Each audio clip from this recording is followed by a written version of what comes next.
Hello जी, नमस्कार। आप सभी का स्वागत है हमारे चैनल सिलेबस पॉइंट पे। तो आज हम लोग जानेंगे क्या, देखिए एनोडीकरण के बारे में हम लोग जानेंगे। ठीक है, एनोडीकरण कैसे किया जाता है। ठीक है, एक होता है एनोड, एक होता है कैथोड। समझ में आया?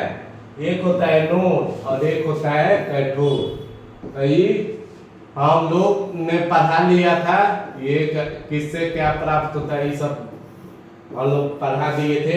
एनोडीकरण क्या होता है ये जान लेते हैं। तो देखिए, सबसे पहले बात ये है कि क्या कह रहा है, एनोडीकरण किसे कहते हैं। और ये एनोडीकरण मतलब किसको लेंगे, एल्युमिनियम धातु को लेंगे और उसके ऊपर क्या ऑक्साइड का मोटा परत बन जाना ही एनोडीकरण कहलाता है।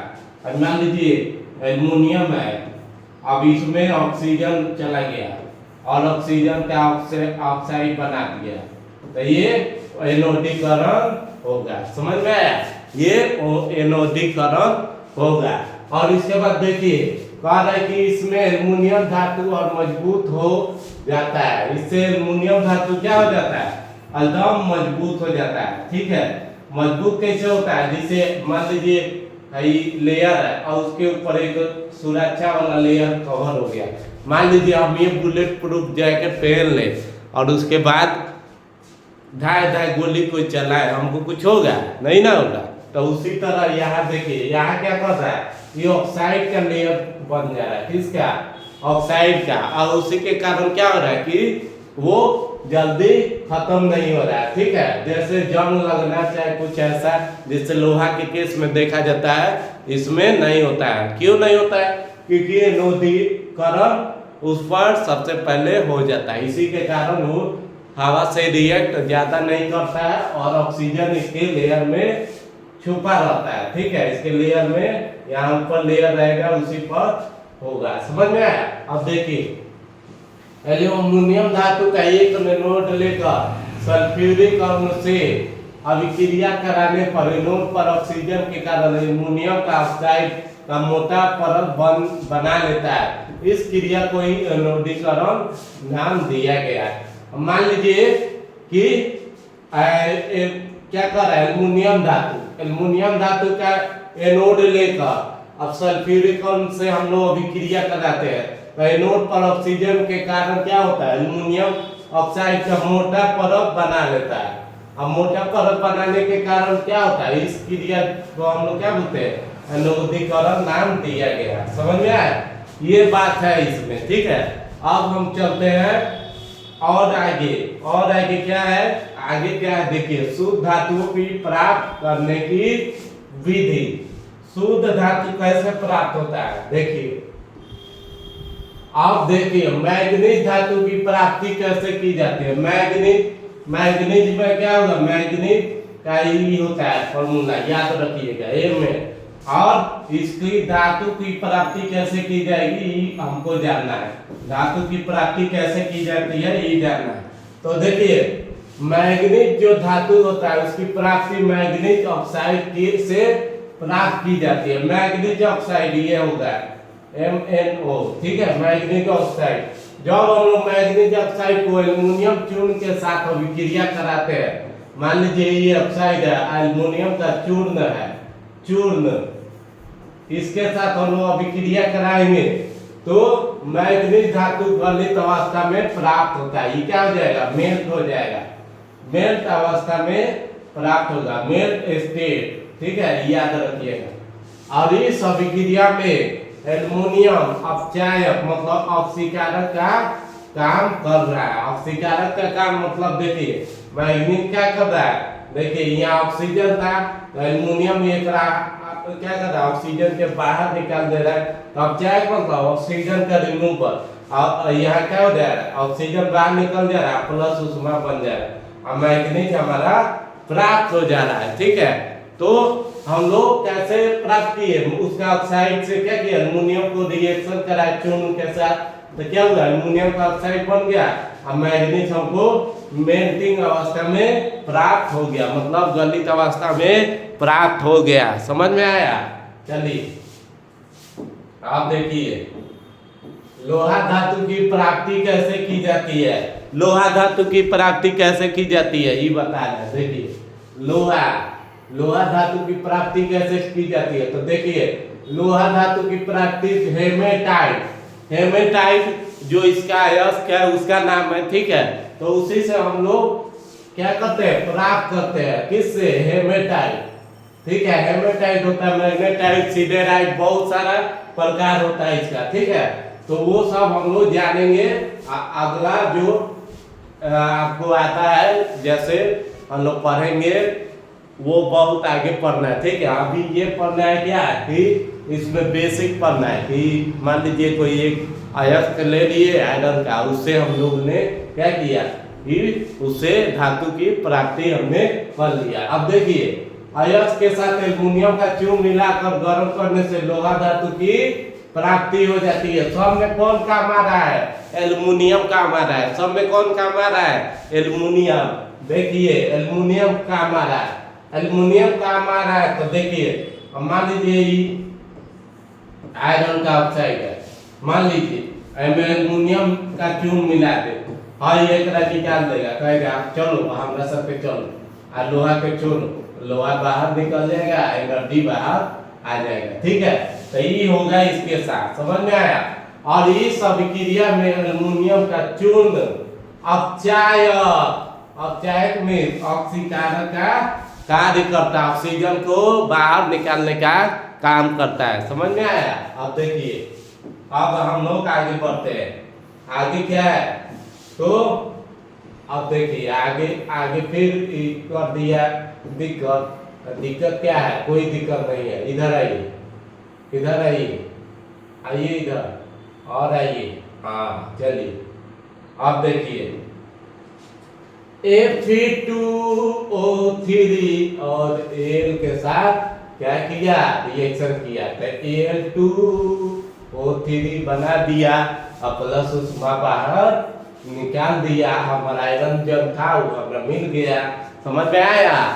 तो क्या कर रहे हैं हम लोग? एल्युमिनियम का चूर्ण, चूर्ण जैसे आप लोग पाचक चूर्ण खाते तो क्या होता है कि आपका पेट में जितना सारा गैस होता है वो बाहर निकल जाता है, ठीक है। तो उसी तरह ये क्या करता है, जितना मेटल है उसको बाहर निकाल देता है, अपने ले लेता है पूरा लोड, ठीक है। चलिए अब देखिए जैसे potassium, calcium, sodium, aluminium, magnesium, इसका याद रखिएगा KCA, Na, Al और Mg, इन सब धातुओं की प्राप्ति विद्युत अपघटन विधि से की जाती है तथा जिंक, लोहा, लेड, कॉपर धातु की प्राप्ति कार्बन अपचयन विधि से की जाती है। हमने इसके पहले वाले वीडियो में डाल दिया है विद्युत अपघटन विधि, तो जाकर देखना नहीं भूलिएगा आप लोग, प्लीज आपसे रिक्वेस्ट कर रहे हैं,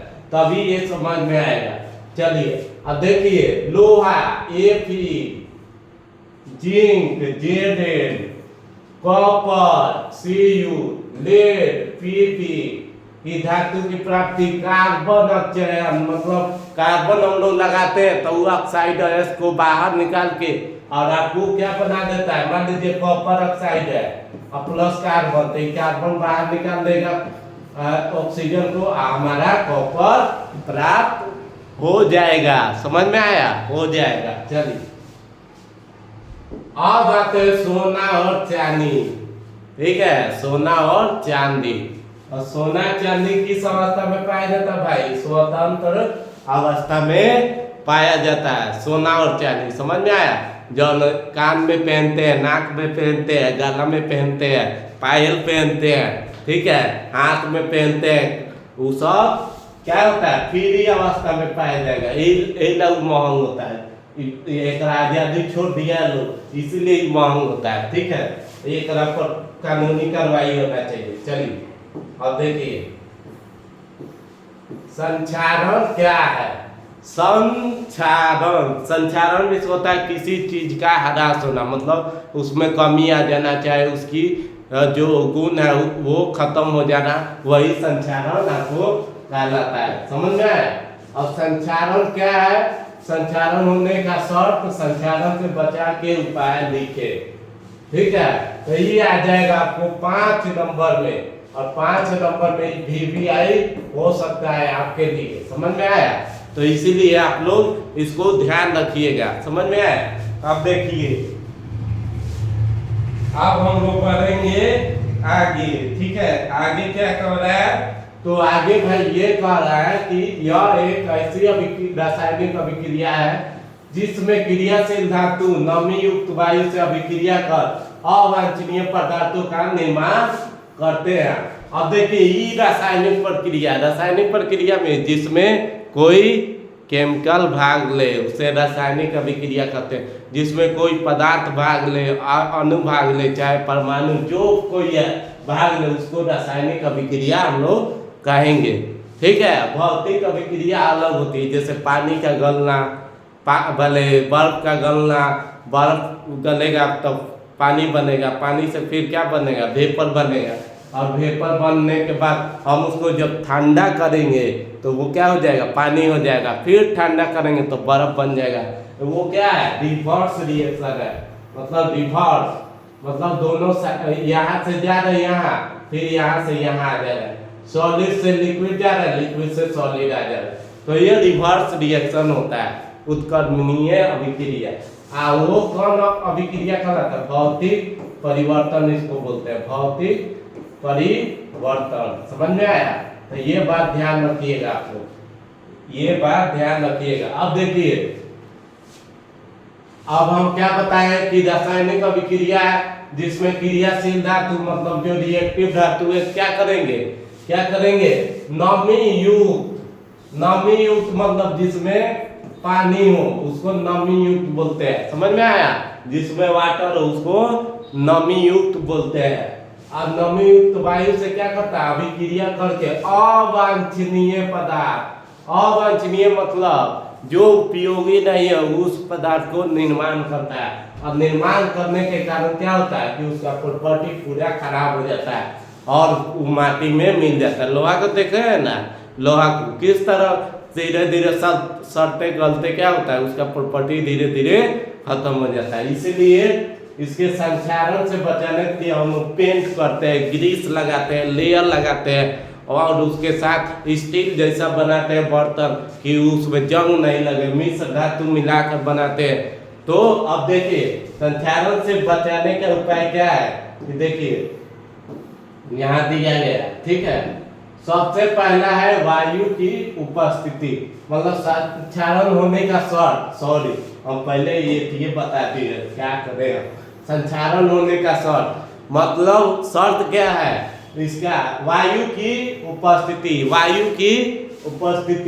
की क्या होगा? उपस्थिति।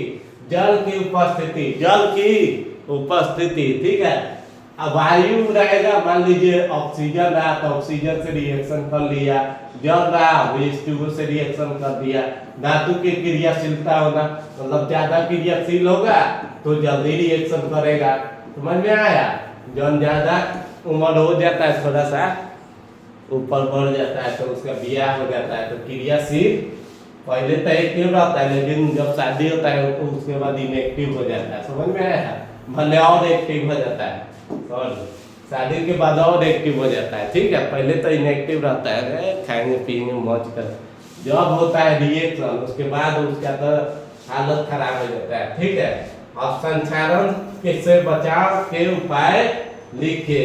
ये 5 नंबर में आएगा, ध्यान से लिख लीजिएगा। इसके निम्नलिखित उपाय है। निम्नलिखित मतलब कुछ उपाय है जिससे हम लोग लोहा को बचा सकते हैं, चाहे धातु को बचा सकते हैं।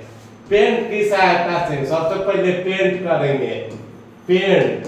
ठीक है, आया समझ में? और उसके बाद क्या करेंगे? स्नेह का प्रयोग, ग्रीस मोबिल लगाएंगे जिससे हमारा क्या हो कि धातु नहीं सड़े। ठीक है, जैसे हमारा देखिए हमारे साइकिलवा का जो चैनवा है वही में जंग पकड़ लिया, उसके बाद खट खट बाज रहा है। अब जाएंगे तो मोबिल या ग्रीस लगाएंगे तब तो वो ठीक होगा, नहीं तो दिक्कत हो जाएगा। समझे?